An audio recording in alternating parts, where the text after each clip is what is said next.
Excellence in leadership, initial instruction, and excellent data systems have always been essential pieces of high-performance school. Diagnostic testing, proportional increases in instructional time, focused teaching to deficient subskill, and retesting to assure that learning has actually occurred are common sense strategies and central to how we catch up on students who are behind. There has been a complete overhauling of the learning system. Our next guest is the centripetal force behind this change. May I now request our esteemed and much acclaimed guest for the inaugural address. Ladies and gentlemen, please join me in according a warm and hearty welcome to Shri Manoj Ahuja sir, an IAS officer of the 1990 batch, has been recently appointed as the OSD Secretary, Government of India, Ministry of Agriculture and Farmer Welfare.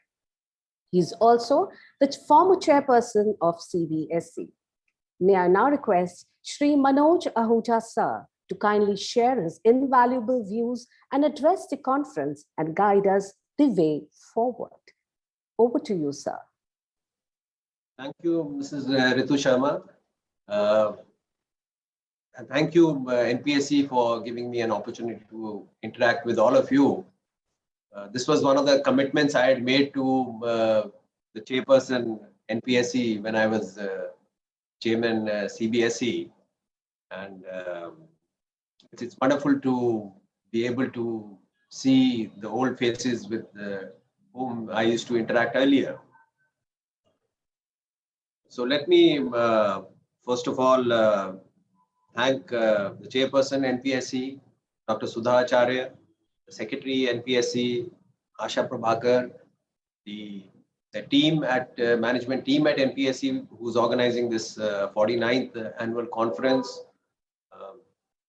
Chief guest for today, Shri Kailash Satyarthi, the keynote speaker, Professor Debashish Chatterjee, Mr. Darren Ferren, other members of NPSC and all others who have joined us for this webinar. Thankfully, with the schools reopening, I hope and expect that the worst is behind us and we perhaps are seeing the last of the pandemic, and there are better times ahead. But these 2 years have been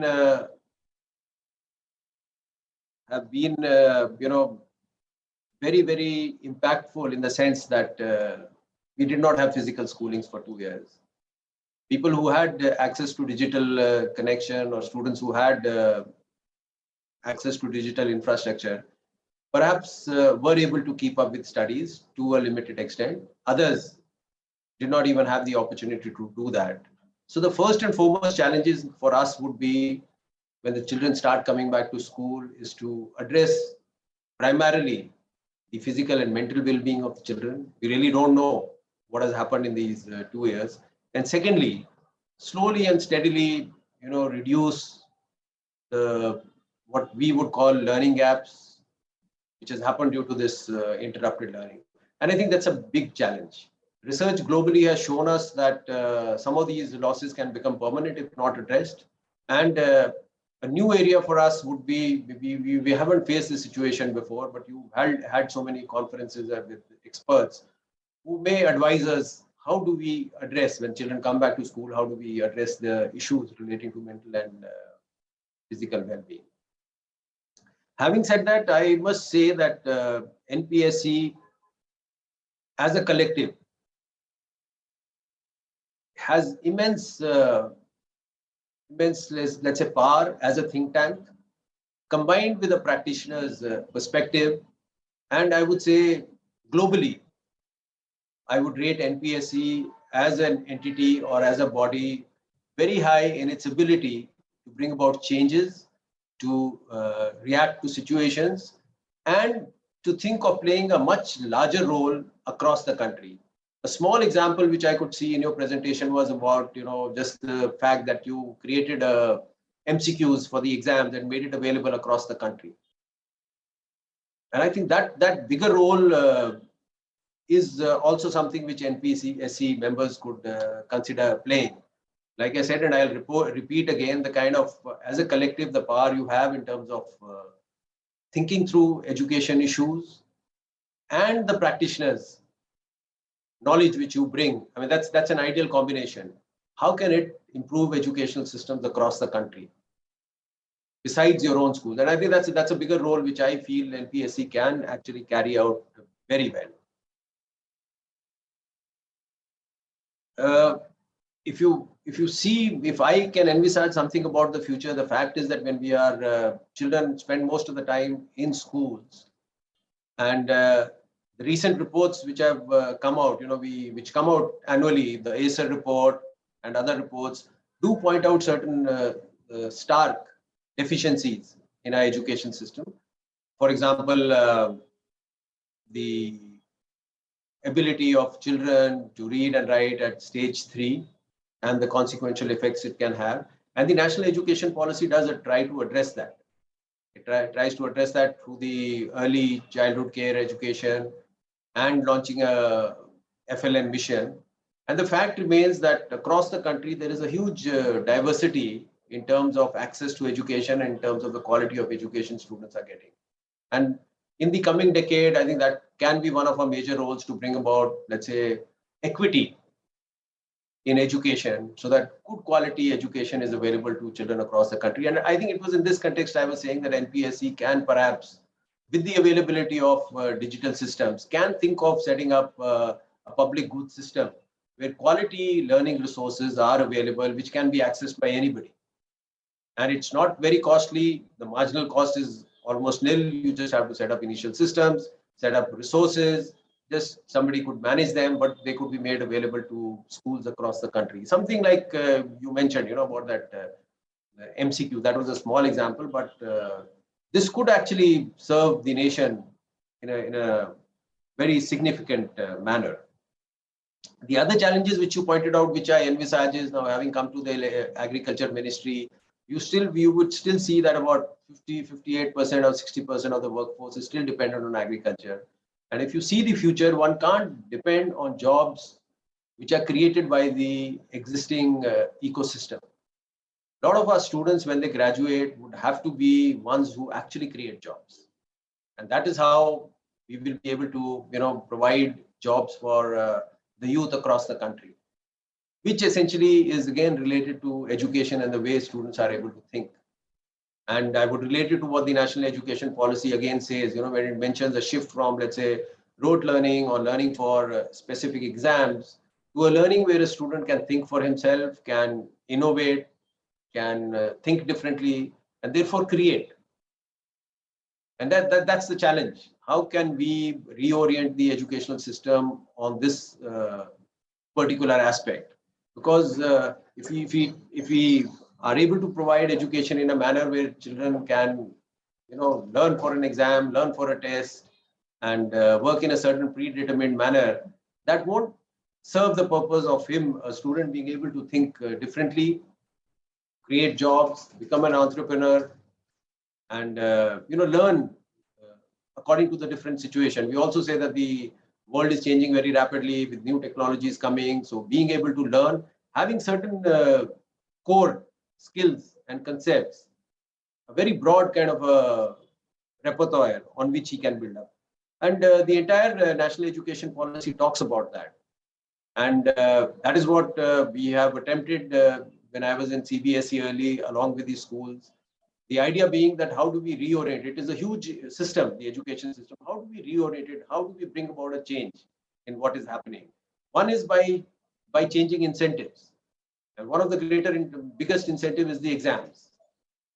How do we change the exams, make them different in a way that it will induce a change in the way classroom is conducted or transactions in a classroom is conducted? And that's why you would find we've said that we are making a 10% change in our examination, putting those questions which require a higher level of thinking or critical thinking. That's one aspect. And we have, to build about that kind of a standardized assessment, a whole ecosystem was set up. And what we are planning was that from this year, even schools, right from class 6, should start changing their assessments, both formative and summative, to reorient it towards more this kind of thinking process, which will encourage and reward students who are able to, analyze, think differently, create, rather than who pay a lot of emphasis on rote learning. And secondly, and this is coming back to my earlier point, NPSC schools, they are, I would say, they are on the frontiers of our knowledge curve. What the national education policy is talking, a lot of things I have seen that your schools are actually practicing and demonstrating. But how do we bring this change across the country? And that's a bigger question. If you see there are 25 crore children and there are so many schools, how do we bring about this change again? And I'm coming back to the same point that NPSC, if it can just think of a larger role, make use of technology which is available, perhaps CBSE as an institution can help, others can help, and make available these kind of resources. It's not easy for a teacher, let's say in a school, to understand, reorient the entire teaching learning process to a new way without something to guide him. And in this new system, I have great faith in the teachers who actually interact with the children, who know what teaching is, who know what their concern is, and their ability to innovate and improve and respond and bring about an education system which the national education policy envisages. But if we can provide them the necessary wherewithal and the environment where we can make their changes. So when I'm saying that, I mean, it's not only NPSC, because you already, you achieved excellence in a way and you keep on evolving, but a larger role in a manner which is feasible, practical, both financially and administratively, which could be done. The other thing I feel is, there are disconnect, our learning is still very job oriented. How do we make it well-rounded? School is a microcosm of society. Can we restructure our school transactions in a way where we can, simulate situations and children learn social emotional skills, learn how to have relationships, learn how to become a balanced personality, learn how to realize whenever there are adversities or issues, how do we react to them? In a manner which is balanced, in a manner where they retain their confidence in themselves and their, without getting anxious or without getting stressed to these kind of situations, which we feel is very necessary. Earlier, a child was exposed to many different situations. He had to fend on his own, he or she had to fend on by himself or herself. Situations are changing. They're very cloistered environments which children are brought up in. So how can we create a situation in a school where children are able to learn these aspects, which I feel is very, very important for the future. And third is, again, how do we make it more experiential? It's very important the connect between life and school, so that children are more and more able to relate to these things. And these are, these have been debated, these have been discussed, and I think most of the people associated with education agree with it. But the challenge is, again, how do we convert this idea into reality and on a mass scale? And that involves a lot of thinking, a lot of design thinking, understanding different resources, different capabilities across the country, and having systems to actually develop that. And I feel this is the time where NPSC can perhaps think about having a much larger role and become an organization of excellence, which as a mandate can perhaps take up some of the learnings which they are for what they are doing, and then convert them into products which are accessible to schools, systems, states, teachers, and students across the country.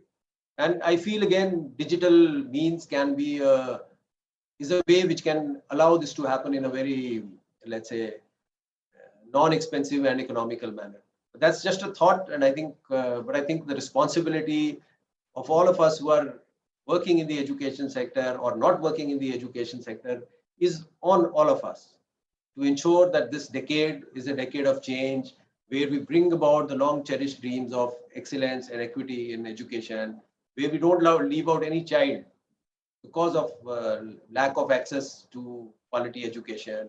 Because I'm sure there would be so many children in areas who do not have access to quality education, who perhaps if they had it, they would have, done wonders. Many of the children. You would agree with me that talent and intelligence is distributed across. It's not a function of let's say a particular set of people or a particular class of people. I think it's distributed across the society. And if that talent is available, then it's a big responsibility on us to ensure that we are able to have systems where they access, they provide quality education, so that they can fulfill their potential. Be human beings who are confident in themselves, balanced human beings with empathy, which is so much of a need, with the realization about the way we sustainability, aware of concepts of sustainability, what we are doing for our environment, what are the challenges of the future, understanding what technology could do, and as I said, reacting to these changes and having the ability to respond and learn in any situation which is unfamiliar for them. So there's a lot on the table for the education sector, and like I said again, and I would repeat it again, I think a lot of responsibility on institutions like NPSC. Why? Because they have the talent, they have the skills, they have a practitioner's perspective, and they have done it successfully.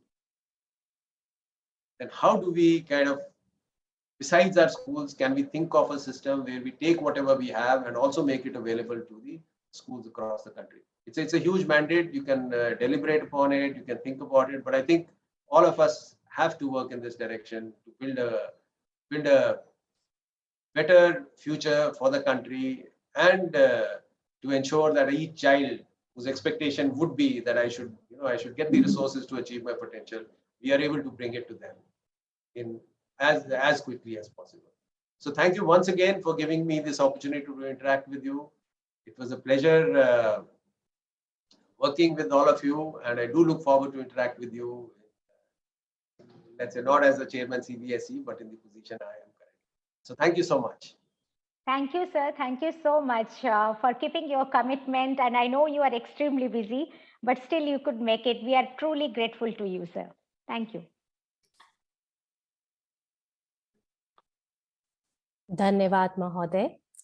हम आपके आभारी हैं कि आपने आज हम सभी को शिक्षा के क्षेत्र के नए आयामों को ध्यान में रखते हुए हमारा मार्गदर्शन किया।